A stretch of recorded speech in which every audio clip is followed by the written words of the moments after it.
ہوئی ہے, ان امپلائمنٹ وہاں کم ہوئی ہے. انہوں نے عورتوں کی تعلیم, بچوں کی تعلیم کے اوپر بہت کام کیا, ہم نہیں کر سکے. برآمدات انہوں نے میجر تھرسٹ رکھا, $40 ارب سے اوپر لے کے. کاٹن نہیں وہاں پیدا ہوتی, کاٹن شرٹس وہ ایکسپورٹ کرتے ہیں, ہم وائٹ کاٹن شرٹ نہیں ایکسپورٹ کر سکتے. السلام علیکم ویورز, تو کیسے ہیں آپ؟ امید کرتا ہوں کہ میرے جو بہن بھائی ہیں, جو ہم سے پیار کرنے والے فینز ہیں, جو ہم سے ریئل ریئیکشن سے بہت زیادہ پیار کرتے ہیں, ان کا ہم ویلکم کرتے ہیں اپنے چینل پر جس کا نام ہے ریئل ریئیکشن. تو گائز آج جو ہم آپ کے لیے ویڈیو لے کر آئے ہیں, ویڈیو بہت زیادہ انٹرسٹنگ ہونے والی ہے کہ آج کل تو صرف نا بنگلہ دیش کی باتیں ہی چل رہی ہیں پاکستانی میڈیا پر. آج اتنے بڑے سیاستدان وہ میڈیا پر بیٹھے ہوئے ہیں, پاکستان کے اتنے بڑے سیاستدان, اور تعریفیں کس کی جا رہی ہیں؟ بنگلہ دیش کی, کہ بنگلہ دیش 1971 میں کیسا تھا تو 2022 میں کیسا ہے. تو آج کی ویڈیو اس سے ریلیٹڈ ہے کہ ہم آپ کو بتائیں گے کہ آپ خود دیکھیں گے پاکستانی میڈیا پر بیٹھ کر جو پاکستان کے بڑے سیاستدان ہیں, احسن اقبال پاکستان کا بہت ہی مشہور اور بڑا سیاستدان ہے, تو وہ کیسے بنگلہ دیش کی تعریفیں کر رہے ہیں اور کیسے بنگلہ دیش کی قابلیت کو ظاہر کر رہا ہے کہ بنگلہ دیش نے کیسے اپنے آپ کو آگے لے کر گیا. تو آج کی ویڈیو اسی سے ریلیٹڈ ہے, تو پہلے ویڈیو دیکھتے ہیں پھر اس کے اوپر بات کرتے ہیں. میرے خیال تھوڑا سا لے لیں جائزہ. احسن صاحب, جو اقتصادی معاملات ہیں, آج میں نے بنگلہ دیش کے پروگرام میں آنے سے پہلے نمبرز ہی پڑھ رہا تھا کہ 71 سے 2021 کا سفر ان کا کیسے رہا. وہاں غربت کم ہوئی ہے, ان امپلائمنٹ وہاں کم ہوئی ہے. انہوں نے عورتوں کی تعلیم, بچوں کی تعلیم کے اوپر بہت کام کیا, ہم نہیں کر سکے. برآمدات انہوں نے میجر تھرسٹ رکھا, $40 ارب سے اوپر لے کے. کاٹن نہیں وہاں پیدا ہوتی, کاٹن شرٹس وہ ایکسپورٹ کرتے ہیں, ہم وائٹ کاٹن شرٹ نہیں ایکسپورٹ کر سکتے. ہوا کیا ہے دو ملکوں کے اندر؟ نہیں دیکھیے, اس میں دو چیزوں کا فرق ہے. سب سے پہلے میں بھی 16 دسمبر کے حوالے سے کہوں گا کہ آج ایک بڑا دل خراش دن ہے.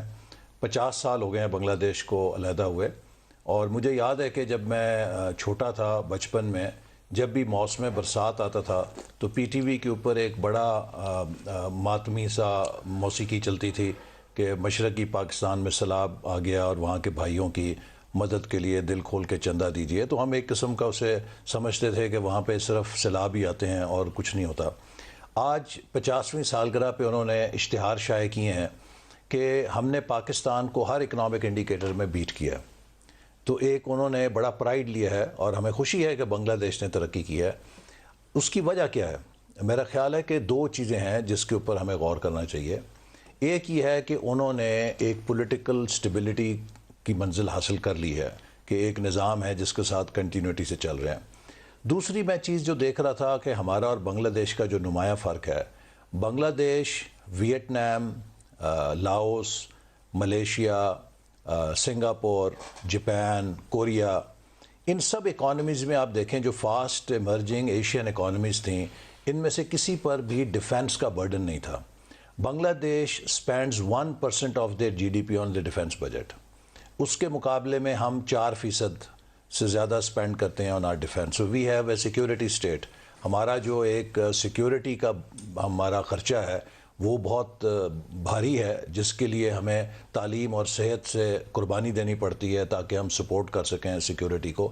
بنگلہ دیش کا 1% ہے, اور اگر آپ وہ دیکھیے جو اگر ان کا بھی 4% ہوتا تو شاید وہ اس طرح نہ کر سکتے. تقریباً میں نے دیکھا کہ ان کا یہ $9 بلین فالتو بچتا ہے کہ اگر وہ اپنا ڈیفنس کو انہوں نے کم رکھا ہوا ہے. ان کی اپنی جیو اکنامک سچویشن ہے. یہ جو آپ نے ایک چیز پک کی ہے ٹھیک ہے, لیکن ہمیں ملک کی برآمدات کو $50 ارب پر لے جانے سے کوئی نہیں ہوتا. جب آپ کے پاس تعلیم کے اوپر اضافی $100 ارب خرچ کرنے میں آپ سے عرض کروں, دیکھیے نا ندیم, آپ پاکستان کا آج ایکسپورٹ کا ڈائلما کیا ہے. یہ ہم تو مر گئے ہیں نا یہ سٹڈیز کرتے. ویژن 2010, ویژن 2025 کو چلنے نہیں دیتا, حکومت کی ٹانگیں کھینچ لی جاتی ہیں. دیکھیے آپ کا ایکسپورٹس کا پرابلم یہ ہے کہ you have a commodity sector production base. جب آپ کموڈٹی سیکٹرز کے اندر ہیں تو آپ کو پریمیم نہیں ملتا, اور جب آپ سے کچھ سستا پیدا کرنے والا آ جاتا ہے وہاں بائر وہاں پہ شفٹ ہو جاتا ہے. ہمارے ہاں اگر ہم نے ویلیو ایڈیشن میں جانا ہے تو دس ریکوائرز, یا اپنے نئے کلسٹرز ڈیولپ کرنے ہیں, اس کے لیے 5 سے 10 سال کا پالیسی کنٹینیوٹی چاہیے. آپ اگر سرمایہ داروں کو ہیرس کریں گے, آپ اگر یہاں پہ پالیسیز کو جی ویور, تو یہ تھی آج کی ویڈیو جس میں آپ نے دیکھا ہے کہ بنگلہ دیش کی تعریفیں ہر جگہ پر ہو رہی ہیں, ہر ملک میں ہو رہی ہیں. میں کہتا ہوں کہ دنیا کے ہر ملک میں, دنیا کے ہر سٹی میں بنگلہ دیش کی ہی تعریفیں ہو رہی ہیں. جی بنگلہ دیش کی ترقی, بنگلہ دیش نے جی پوری دنیا کی آنکھیں کھول دی ہیں. بنگلہ دیش نے اتنی ترقی کر لی ہے. تو یہ باتیں میں کہتا ہوں بنگلہ دیش کے لیے ایک بہت فخر کی بات ہے کہ ایک ملک میں بیٹھ کر کہ ہر ملک میں اپنی ہی باتیں ہوتی ہیں. جو پولیٹیشین ہوتا ہے نا, جو سیاستدان ہوتا ہے, وہ اپنے ملک کی تعریفیں کرتا ہے کہ یار ہمارا ملک اس سے بھی آگے ہے, ہمارا ملک اس سے بھی آگے ہے, ہمارا ملک اس سے آگے ہے, کہ ہمارا ملک انڈیا سے آگے ہے جی, ہمارا ملک بنگلہ دیش سے آگے ہے, ہمارا ملک چائنا سے آگے ہے. خیر چائنا کا تو ہم نہیں کہہ سکتے کیونکہ چائنا تو بہت ہے کہ بندہ ایک سیاستدان ہونا وہ اپنے ملک کی تعریف کرتا ہے. پر ہمارے پاکستان میں آپ دیکھیں کہ ہمارے جو پاکستان میں وہ بیٹھے ہوئے ہیں سارے, وہ یہی باتیں کر رہے ہیں کہ بنگلہ دیش نے ترقی کی ہے, سب سے زیادہ بنگلہ دیش نے ترقی کی ہے. کہ پاکستان میں بیٹھ کر بات کس کی ہو رہی ہے؟ بنگلہ دیش کی, کیونکہ بنگلہ دیش نے کر کے دکھایا ہے. بالکل ایسے کہ 1971 میں بنگلہ دیش کا کیا حال تھا, کہ جو پہلے وہ پاکستان کا حصہ تھا تو وہ بتا رہے تھے کہ پہلے ہم چھوٹے چھوٹے ہوتے تھے, ہم تو یہی سنتے تھے کہ وہاں پر سیلاب آ گیا تو مدد کی جائے. تو وہ دیکھیں کہ 1971 میں ایک ملک آزاد ہو رہا ہے اور 2021-22 میں کتنے 50 سال بنتے ہیں, 49-50 سال, اور 49-50 سال میں انہوں نے اپنی اتنی پہچان بنا لی ہے کہ پوری دنیا میں اتنی پہچان بنا لی ہے کہ وہ اپنی ڈیولپمنٹ کو یہاں سے کہ سمجھ لو 1971 میں بنگلہ دیش آزاد ہوا تو ایسے تھا, تو میل تھا کیونکہ کچھ بھی نہیں تھا اس کے پاس, ایسے تھا, نیچے لگا پڑا تھا.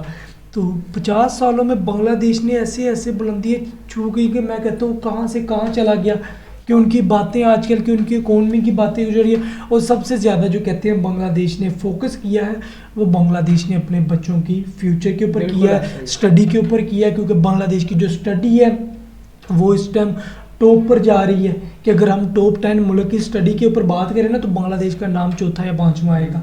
کہ بنگلہ دیش نے اپنی ترقی کے اوپر اتنی بات کر لی ہے, بنگلہ دیش نے اپنے بچوں کا جو فیوچر ہے اس کے اوپر بہت زیادہ دھیان دیا, اپنی اسٹڈی کے اوپر بہت زیادہ دھیان دیا, کیونکہ پتہ ہے بنگلہ دیش کو کیونکہ آنے والا وقت ہے جو وہ اسٹڈی کا ہے, وہ ہمارے بچوں کی جو پہچان ہے اس سے بنے گی, بنگلہ دیش کی پہچان اسٹڈی سے بنے گی. کیونکہ بنگلہ دیش کے ہم نے کافی دیکھے ہیں کہ بنگلہ دیش کے جو ینگ لڑکے ہیں ان کا دماغ بہت چلتا ہے, ان کے پاس دماغ بہت ہے, نالج بہت ہے. باہر کے ملک بیٹھے ہوئے ہیں, وہ انگریزوں کے سامنے بیٹھے ہیں, ایسے اگلے جواب دے رہے ہیں, اپنے ملک کے حق کی بات کریں. وہ یاد ہے ہم نے ایک وہ فاتحہ اس طرح کی وہ چھوٹی سی لڑکی تھی, مطلب پیچھے ہم نے کافی ویڈیو دیکھی تھی جب وہ اس کے ساتھ کریشز چل رہے تھے. فتیحہ وہ چھوٹی سی لڑکی تھی جو انگریزوں کے پاس بیٹھ کے اپنے ملک کے بچوں کی بات کر رہی تھی. وہ تو گائز میں خود یہ سوچتا ہوں کہ بنگلہ دیش کے پاس بہت دماغ ہے, بنگلہ دیش کے جو لوگ ہیں وہ بہت نالج والے ہیں. تو آپ یہ دیکھیں کہ اہمی باتیں نہیں کی جاتی کہ بنگلہ پاکستان کے یا انڈیا کے یا کسی بھی ملک کے میڈیا کے اوپر بیٹھ کر نا کسی ملک کی باتیں کرنا کوئی آسان نہیں ہوتا. یہ باتیں ان کی ہی کی جاتی ہیں جو ملک ترقی کیے جاتے ہیں, جو اپنی پہچان بناتے ہیں دوسرے ملکوں. مطلب تعریف وہ ہو جو وہ دوسرا کرے. بالکل, تعریف آج کل وہی ہے جو بنگلہ دیش کی جا رہی ہے ہر ملک میں. یہ تعریف وہی ہے کہ بنگلہ دیش نے اپنی پہچان بنائی ہے اور بنگلہ دیش نے پوری دنیا کو کر کے دکھایا ہے. بنگلہ دیش کے بارے میں کہتے ہیں یہ باتیں ہوتی تھی کہ یہ ملک نہیں ٹک پائے گا, یہ ملک ختم ہو جائے گا, یہ ملک ایک منٹ بھی نہیں رہے, ایک دن بھی نہیں رہ پائے گا. پر بنگلہ دیش نے اپنا نام بنا کے دکھایا ہے, بنگلہ دیش نے کر کے دکھایا ہے, اور بنگلہ دیش نے پوری دنیا کے سامنے اپنی پہچان بنائی ہے. تو سلیوٹ کرتے ہیں ہم بنگلہ دیش کو. تو آپ کو یہ ویڈیو کیسی لگی ہے کمنٹس لازمی کیجیے گا. ملتے ہیں اگلی ویڈیو میں, رکھیے گا بہت سارا خیال. گڈ بائے, اللہ حافظ.